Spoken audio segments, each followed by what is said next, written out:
I'm Tom from DIY Life Tech, and this is a look at the Trebisky buzzer system. So this is really awesome if you're a teacher and you're trying to do a quiz game in your class, or if you just want to do a fun game show type of game with your kids, or for pub trivia. There's a lot of different ways you can use this buzzer system. And basically, it's a series of buzzers. You've got 8 of them, so you can have up to 8 people participating, almost like you'd see on a game show, where people can buzz in, and this is going to display who buzzed in, and it's going to have some other features too. So let's go ahead and switch it on. Trebisky is one of my sponsors and sent this to me, so thank you for that. We're just going to hold the power button here, and that's going to switch the device on. And then you can see we've got these 8 buzzers all around, and each person participating in the game, and again, that could be a trivia game or classroom game, whatever you want to do, would have one of these buzzers, and they would get a number assigned to them. The numbers are on here. So you can see if we trace the little cable, this is buzzer number 4, for example. So each person gets their number. You can see there's a little display on here.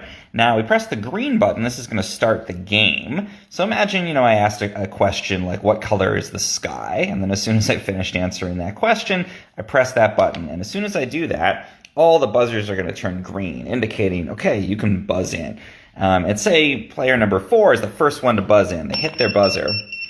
It's going to beep to say, oh, somebody hit it. And what do we see on here? The number 4 was the first person to buzz in. And they can say, well, the sky is blue. And there we go, they won that round. And, obviously you could ask more complicated questions than that, but you can use it for any kind of use like that. So the display is going to show who buzzed in first, and it gets down to the milliseconds. So if somebody buzzes in at the same time, it's always going to tell you who was first, even if it's by just a fraction of a second. So again, pressing this button again is going to start the next round.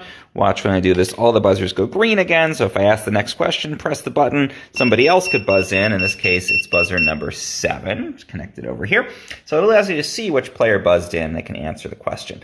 Now, say I asked the sky, what color is the sky? And player 7 buzzed in and said green. Nope, not correct.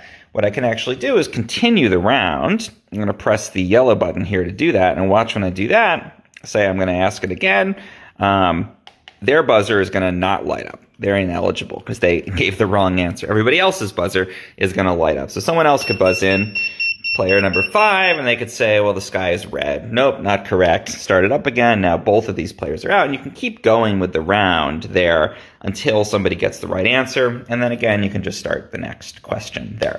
So really great. Again, I can see this being used in a classroom. It's really fun. I use it at home with my kids. To do quiz games and to see who could buzz in first. There's a lot of different great, really, versatile uses for this. The final thing I would say is if you don't want the buzzing, if you don't want that beeping sound when somebody does buzz in, you can actually press this mute button here, this blue one, and that's going to illuminate this little dot. And now if somebody buzzes in, it's still going to display the number, but it's not going to buzz like a beep like that. So that's helpful, if you want to, for example, have the person, leading the game say, okay, it was player 5, buzzed in, instead of having to have it actually make that beeping sound. So you have the option there. You can do it or not do it. And all of these buzzers connect up. It's super easy. They've just got these little cables. When you're done, you can actually just remove all of the cables and everything just sort of folds up. The buzzers don't need their own batteries, which is great. There's just batteries inside of the main unit here. So you don't need to have, 8 different sets of batteries on these different buzzers. Really great little buzzer system, super fun. And again, great for the classroom, great for a trivia game with a larger number of players. And great for families who just want like a family game night or a trivia night or game show night. You can do this. Kids love it. They love to be able to hit that nice colorful buzzer and buzz in and give their answer.